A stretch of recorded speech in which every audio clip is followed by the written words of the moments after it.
दोस्तों, आज की इस डरावनी कहानी को शुरू करने से पहले एक छोटी सी बात, सब्सक्राइब बटन को दबा दीजिए। कहा जाता है डायन कभी भूलती नहीं, ना अपमान, ना बदला और ना वो घर जिसे उसने एक बार देख लिया हो। धीमी उल्टी चलती हुई स्त्री आवाजें, पीछे बहुत हल्की बच्चों की हंसी और दूर कहीं मंदिर की टूटी हुई घंटी। धीरे धीरे एक लाल रंग की आंख उभरती है, आंख के अंदर जलती हुई आग, और उसी आग में एक गांव दिखाई देता है। अचानक स्क्रीन कट होकर पूरी सफेद धुंध में बदल जाती है। कहा जाता है एक डायन अपना प्रतिशोध 7 जन्मों के बाद भी नहीं भूलती। अगर उसकी नजर किसी घर पर पड़ जाए तो वो उस घर को तब तक नहीं छोड़ती जब तक उसकी प्रतिज्ञा पूरी ना हो जाए।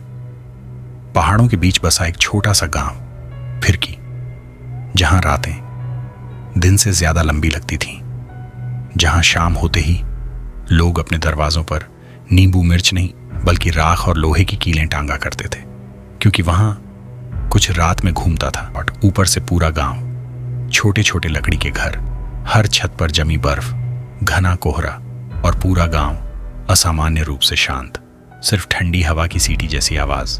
कट्टू, एक दुबला पतला युवक, उम्र लगभग 25 साल, नाम नवीन, चेहरे पर थकान, आंखों में चिंता, हाथ ठंड से कांप रहे थे।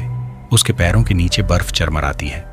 नवीन पिछले कई दिनों से काम ढूंढ रहा था, लेकिन हर जगह से उसे सिर्फ एक जवाब मिला, काम नहीं है। धीरे धीरे घर में राशन खत्म होने लगा। उसकी बूढ़ी मां कई रातों से भूखी सो रही थी और उसकी पत्नी चूल्हे में जलती आखिरी लकड़ी को देखकर बस चुपचाप रो देती थी। आज नवीन अपने गांव से बहुत दूर निकल आया था। उसे उम्मीद थी कि शायद पहाड़ों के उस पार कोई काम मिल जाए, लेकिन अब शाम हो चुकी थी और सर्दियों की वो शाम सामान्य नहीं थी। पूरा रास्ता घने कोहरे से ढका हुआ था, इतना घना कि नवीन को अपने ही हाथ धुंधले दिखाई दे रहे थे। उसकी सांसों से निकलती भाप ऐसी लग रही थी जैसे कोई अदृश्य चीज उसके चेहरे के सामने सांस ले रही हो। सिर्फ हवा की आवाज। फिर बहुत दूर से पायल की धीमी छन छन। नवीन रुक जाता है। कैमरा धीरे धीरे उसके चेहरे के पास करता है। उसकी आंखें डर से सिकुड़ने लगती हैं। वो पीछे मुड़कर देखता है, लेकिन कोहरे के अलावा वहां कुछ नहीं था। अचानक नवीन को महसूस होता है कि उसके पीछे कोई खड़ा है, बहुत पास, इतना पास कि उसकी गर्दन पर किसी की ठंडी सांस महसूस होने लगती है। लेकिन जैसे ही वह पीछे मुड़ता है, कुछ भी नहीं, सिर्फ कोहरा और बर्फ पर बने हुए नंगे पैरों के निशान जो धीरे धीरे उसकी तरफ बढ़ रहे थे, जबकि वहां कोई दिखाई नहीं दे रहा था। उस रात नवीन को नहीं पता था कि उसने अनजाने में उस रास्ते पर कदम रख दिया है जहां से लौटकर कोई पहले जैसा नहीं आता, और अंधेरे में सिर्फ एक औरत की फुसफुसाहट, मैंने तुम्हें देख लिया है। धीमी डमरू जैसी आवाज, उल्टा बजता हुआ मंत्र और ठंडी हवा में घुली फुसफुसाहटें। कोहरा अब और भी घना हो चुका था, इतना घना कि नवीन को ऐसा लग रहा था जैसे पूरा पहाड़ धीरे धीरे गायब हो रहा हो। सिर्फ सफेद धुंध और उसके अंदर निगलती हुई खामोशी। नवीन अकेला पत्थरों से भरे घुमावदार रास्ते पर भटक रहा है। उसके कदम लड़खड़ा रहे हैं। ठंड से उसके होंठ नीले पड़ चुके हैं। हर सांस भारी, हर कदम डर से भरा। उसे अब समझ नहीं आ रहा था कि वह सही रास्ते पर है भी या नहीं। पहाड़ों में रात जल्दी उतरती है, और जब पहाड़ों में कोहरा उतर आए तो इंसान सिर्फ रास्ता नहीं खोता, कभी कभी वो खुद को भी खो देता है। नवीन बार बार पीछे मुड़कर देख रहा था, क्योंकि उसे महसूस हो रहा था कि कोई उसके पीछे चल रहा है, धीरे, बिल्कुल उसके कदमों की रफ्तार से। छर छर। लेकिन जैसे ही वह रुकता, पीछे की आवाज भी रुक जाती। तभी घने कोहरे के बीच उसे बहुत दूर एक हल्की लाल रोशनी दिखाई देती है, जैसे अंधेरे में कोई अंगारा जल रहा हो। धीरे धीरे करता है। कोहरे के बीच एक विशाल पीपल का पेड़ खड़ा था, इतना पुराना कि उसकी जड़ें जमीन से बाहर निकलकर सांपों की तरह फैल चुकी थी। पेड़ की सूखी टहनियों पर काले कौवे चुपचाप बैठे थे, लेकिन अजीब बात यह थी, इतनी ठंड में भी उनकी आंखें खुली हुई थी, जैसे वो किसी का इंतजार कर रहे हों। पीपल के नीचे एक बाबा बैठे थे, लंबी जटाएं, काले पड़े हुए नाखून, सफेद राख से ढका शरीर और हाथ में जलती हुई चिलम। हर बार जब वो चिलम खींचते तो उसका लाल अंगारा उनकी आंखों से भी ज्यादा चमकने लगता। उस भयानक सन्नाटे में किसी इंसान को देखकर नवीन की जान में जान आई, क्योंकि उस समय उसे किसी सहारे की जरूरत थी, चाहे वो सहारा कितना भी अजीब क्यों ना हो। नवीन धीरे धीरे बाबा की तरफ बढ़ता है। उसके कदम डर से कांप रहे हैं। जैसे जैसे वो पास पहुंचता है उसे एहसास होता है कि वहां आसपास एक भी पक्षी की आवाज नहीं थी। हवा भी उस पीपल के पेड़ के पास आकर रुक रही थी। नवीन बाबा के सामने जाकर बैठ जाता है और तभी उसे महसूस होता है कि जमीन बेहद ठंडी है, इतनी ठंडी जैसे वह बर्फ पर नहीं, किसी कब्र पर बैठा हो। पूर्ण सन्नाटा, सिर्फ चिलम की जलती हुई आवाज। श्श। बाबा धीरे धीरे अपना सिर उठाते हैं। उनकी आंखें असामान्य रूप से लाल थीं। ऐसा लग रहा था मानो कई दिनों से उन्होंने पलक तक ना झपकाई हो। बाबा बिना कुछ बोले सीधे नवीन की आंखों में देखते हैं, फिर धीरे धीरे चिलम का धुआं नवीन के चेहरे पर छोड़ते हैं। धुआं सामान्य नहीं था, उस धुएं में कुछ आकृतियां बन रही थी, जैसे कोई औरत लंबे बालों के साथ चीख रही हो। बाबा भारी और टूटी हुई आवाज में, रास्ता भटक गया है या मौत ढूंढ रहा है। ये सुनते ही नवीन का गला सूख जाता है, क्योंकि उसने अभी तक बाबा को अपनी परेशानी के बारे में कुछ बताया ही नहीं था। नवीन डरते हुए बाबा के हाथों की तरफ देखता है और तभी उसके शरीर में सिहरन दौड़ जाती है, क्योंकि बाबा की उंगलियों में नाखून नहीं बल्कि छोटे छोटे काले पंजे थे। हवा अचानक और ठंडी हो जाती है। पीपल के ऊपर बैठे सारे कौवे एक साथ नवीन की तरफ देखने लगते हैं और तभी बाबा धीरे धीरे मुस्कुराते हैं। उनके पीले दांतों के बीच से आवाज निकलती है, बहुत देर कर दी आने में, वो तेरा इंतजार कर रही है। धीमी बांसुरी, पीछे उल्टा पड़ा जा रहा कोई मंत्र और दूर कहीं औरत के रोने की आवाज। पीपल के नीचे बैठा बाबा बिना पलक झपकाए नवीन को घूर रहा था। उसकी लाल आंखों में अजीब सी चमक थी, जैसे वो नवीन को देख नहीं रहा था बल्कि उसके अंदर कुछ खोज रहा हो। मैं 7 कोस दूर फिरकी गांव से आया हूं, काम की तलाश में निकला था, लेकिन कहीं काम नहीं मिला और लौटते वक्त अंधेरा हो गया। अब समझ नहीं आ रहा कौन सा रास्ता सही है। बोलते बोलते नवीन की आवाज भर आ जाती है, क्योंकि उसे अपनी बूढ़ी मां याद आती है, जो जाते वक्त उससे बोली थी, जल्दी लौट आना बेटा, पहाड़ों में रात अच्छी नहीं होती।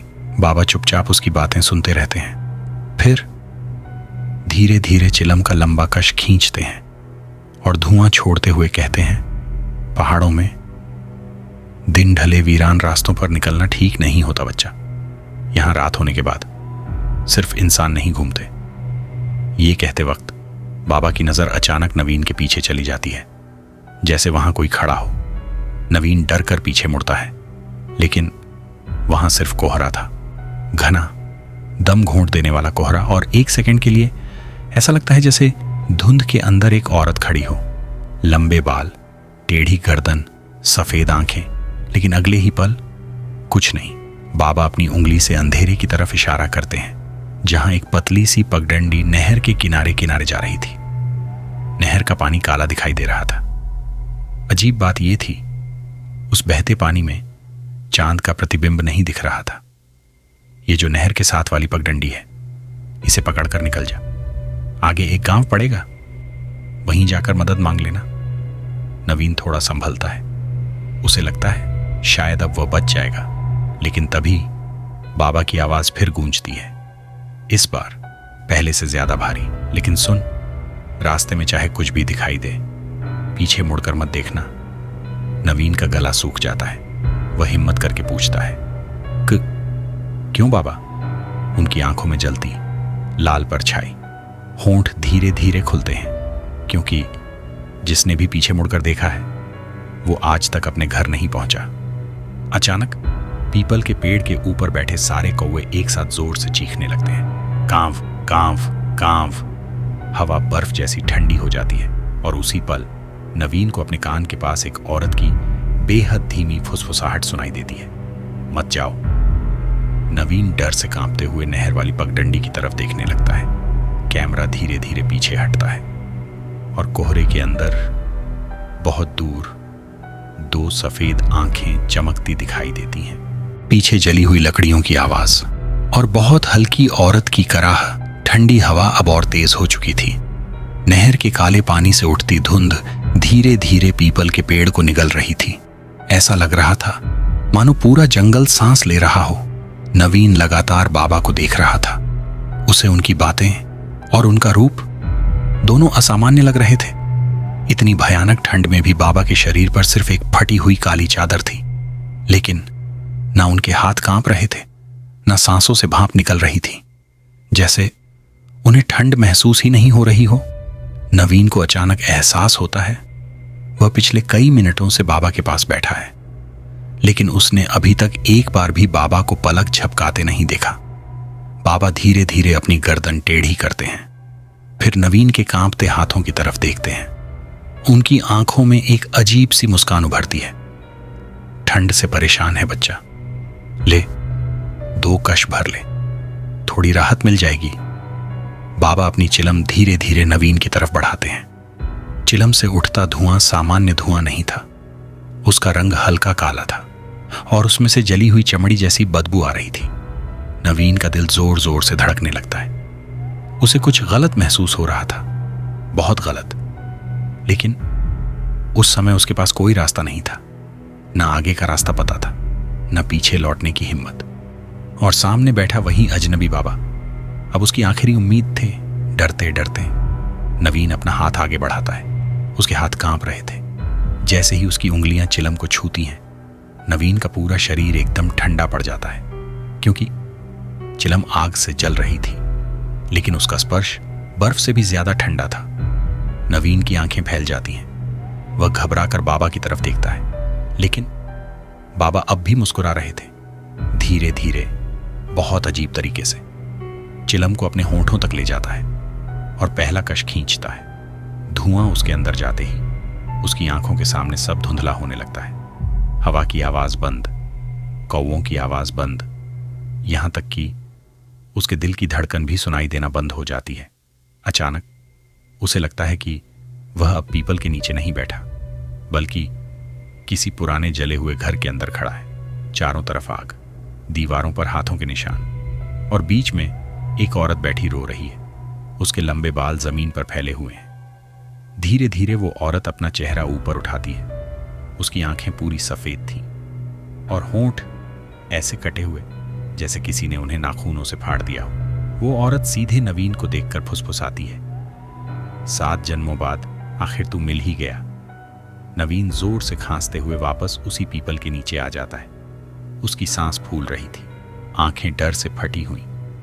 लेकिन अब एक चीज बदल चुकी थी।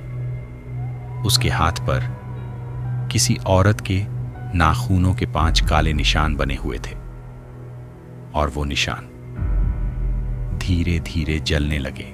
जंगल में हवा की सिसकारी और दूर कहीं जानवरों की दर्द भरी वीन ने बाबा के हाथों से चिलम ली और लगातार 2 गहरे कश खींचे। धुआं उसके भीतर उतरते ही उसके दिमाग का शोर धीरे धीरे शांत होने लगा। डर पूरी तरह खत्म नहीं हुआ था, लेकिन अब उसके अंदर एक अजीब सुन्नपन फैलने लगा था, जैसे उसका शरीर उसका अपना ना रहा हो। उसकी आंखें कुछ सेकंड के लिए भारी हो गईं और उसी पल उसे ऐसा महसूस हुआ मानो उसके कान के बिल्कुल पास कोई और भी सांस ले रहा हो। धीरे, ठंडी, लंबी सांसें। लेकिन जब उसने नजर उठाई, वहां सिर्फ बाबा थे, सर झुकाए, चुपचाप चिलम फूंकते हुए। पीपल के पेड़ के ऊपर बैठे कौवे अब भी नवीन को घूर रहे थे, एक तक, बिना हिले, जैसे उन्हें पता हो कि अब आगे क्या होने वाला है। कुछ रास्ते इंसान खुद नहीं चुनता, बल्कि वो रास्ते इंसान को चुन लेते हैं। नवीन धीरे धीरे उठता है, एक बार पीछे मुड़कर बाबा को देखता है, लेकिन अब बाबा पूरी तरह स्थिर बैठे थे, इतने स्थिर कि एक पल के लिए ऐसा लगा जैसे वो जिंदा ही ना हो। नवीन चुपचाप नहर वाली पगडंडी पर चलने लगता है। चारों तरफ घना कोहरा, बाईं तरफ बहती काली नहर और दाईं तरफ घना जंगल, इतना घना कि पेड़ों के बीच का अंधेरा किसी गुफा जैसा दिखाई दे रहा था। जंगल के अंदर से अजीब अजीब आवाजें आ रही थीं, किसी जानवर के गुर्राने की आवाज, पेड़ों के ऊपर से आती चीख जैसी पुकार, और बीच बीच में ऐसा लगता जैसे कोई औरत धीरे धीरे रो रही हो। हर आवाज के साथ नवीन का डर बढ़ता जा रहा था। उसके कदम तेज हो गए। वह बार बार खुद से कह रहा था, बस थोड़ा और, बस गांव पहुंच जाऊं। छर्र। नवीन अचानक रुक जाता है। उसकी सांस अटक जाती है क्योंकि उसे साफ सुनाई देता है उसके पीछे कोई चल रहा था। एक कदम नवीन का और एक कदम उसके पीछे। छर्र छर्र। लेकिन सबसे डरावनी बात यह थी, पीछे आने वाले कदमों की आवाज उसके कदमों से बिल्कुल मेल नहीं खा रही थी। उसकी चाल इंसानों जैसी नहीं थी, कुछ घसीटता हुआ, टूटा हुआ, असामान्य। नवीन का पूरा शरीर कांपने लगता है। उसका मन कह रहा था, पीछे देख, लेकिन तभी उसे बाबा की बात याद आती है, रास्ते में चाहे कुछ भी सुनाई दे, पीछे मुड़कर मत देखना। कैमरा अब नवीन के चेहरे के बिल्कुल पास, उसके माथे पर ठंडा पसीना, आंखें डर से फैली हुई, और पीछे कोहरे में एक धुंधली काली आकृति धीरे धीरे उसके करीब आती हुई। लेकिन नवीन उसे नहीं देख पा रहा। उसके कान के पास एक औरत की टूटी हुई आवाज गूंजती है, नवीन। ये सुनते ही नवीन के कदम रुक जाते हैं। उसकी रूह कांप उठती है, क्योंकि उसने अपना नाम बाबा को कभी बताया ही नहीं था। धीरे धीरे तेज उल्टी दिशा में बजती घंटियां और बहुत धीमी औरत की हंसी नवीन के कदम जम चुके थे। उसके कानों में अब भी वही फुसफुसाहट गूंज रही थी। नवीन, उसका दिमाग सुन्न पड़ चुका था। एक तरफ बाबा की चेतावनी, पीछे मत देखना, और दूसरी तरफ उसका अपना नाम। उस वीरान पहाड़ में, उस घने कोहरे के बीच कोई उसका नाम कैसे जान सकता था? नवीन, इतनी जल्दी मेरी आवाज भूल गए। आवाज बिल्कुल वैसी ही थी जैसी कुछ देर पहले पीपल के पेड़ के नीचे सुनाई दी थी, धीमी, भारी। लेकिन इस बार उस आवाज में एक अजीब मिठास थी, जैसे कोई उसे बहला रहा हो। नवीन का गला सूख जाता है, उसकी सांसें तेज हो जाती हैं, और आखिरकार डर और जिज्ञासा के बीच हार कर वह धीरे धीरे पीछे मुड़ता है। कोहरे के बीच, ठीक उसके पीछे वही बाबा खड़े थे, लेकिन इस बार कुछ अलग था। बाबा मुस्कुरा रहे थे। उनके दांत पहले से ज्यादा लंबे दिखाई दे रहे थे, और उनकी आंखें अब पूरी लाल हो चुकी थी, जैसे भीतर अंगारे जल रहे हों। नवीन के दिमाग में एक ही सवाल गूंजता है, ये इतनी जल्दी यहां कैसे पहुंच गए? क्योंकि वह काफी दूर निकल आया था। पीपल का पेड़ अब कोहरे में कहीं पीछे छूट चुका था। कोई इंसान इतनी दूरी कुछ ही पलों में तय नहीं कर सकता। अनवीन की नजर धीरे धीरे नीचे जाती है और उसके शरीर में सिहरन दौड़ जाती है, क्योंकि बाबा के पैर जमीन को छू ही नहीं रहे थे। वो हल्के हल्के हवा में तैर रहे थे, लेकिन कोहरा इतना घना था कि शायद यह भ्रम भी हो सकता था। बाबा मुस्कुराते हैं, फिर बेहद शांत आवाज में कहते हैं, आओ, मैं तुम्हें रास्ता पार करा देता हूं। तुम्हें डर लग रहा था ना? धीरे बाबा के चेहरे के चारों तरफ घूमता है। हर एंगल में उनका चेहरा थोड़ा अलग दिखाई देता है, कभी बूढ़ा, कभी जवान, और एक पल के लिए एक औरत जैसा। नवीन अब पूरी तरह घबरा चुका था, लेकिन अजीब बात यह थी, उसके शरीर का डर धीरे धीरे खत्म होने लगा था, जैसे कोई उसके दिमाग पर कब्जा कर रहा हो। बाबा आगे बढ़ते हैं, और जैसे ही वो करीब आते हैं, नवीन को फिर वही गंध महसूस होती है, जली हुई चमड़ी की, सड़ी हुई राख की, और किसी पुराने श्मशान की। बोलो बच्चा, कहाँ तक जाना है तुम्हें? नवीन जवाब देने ही वाला था कि अचानक उसे बाबा की परछाई दिखाई देती है, और उसी पल उसका खून जम जाता है, क्योंकि कोहरे में बाबा की परछाई इंसान जैसी नहीं थी। वो एक लंबे बालों वाली औरत की परछाई थी। कैमरा धीरे धीरे ऊपर उठता है, और कोहरे के अंदर नवीन और बाबा की आकृतियां धीरे धीरे अंधेरे में खोने लगती हैं। लेकिन जमीन पर अब 2 नहीं, 3 पैरों के निशान बन रहे थे।